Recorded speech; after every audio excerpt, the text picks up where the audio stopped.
Gence şehrindeyiz. Gence şehrinde 1606. yılda 1. Abbas Safevi Şahı 1. Abbas'ın inşa ettirdiği Cuma Mescidindeyiz.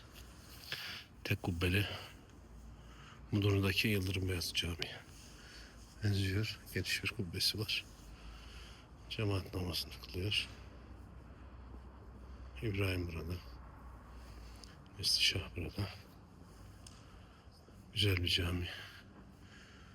Camları renkli. Şehrin tam göbeğinde.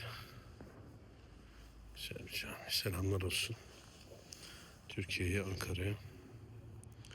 Allah Türkleri ve Müslümanları korusun.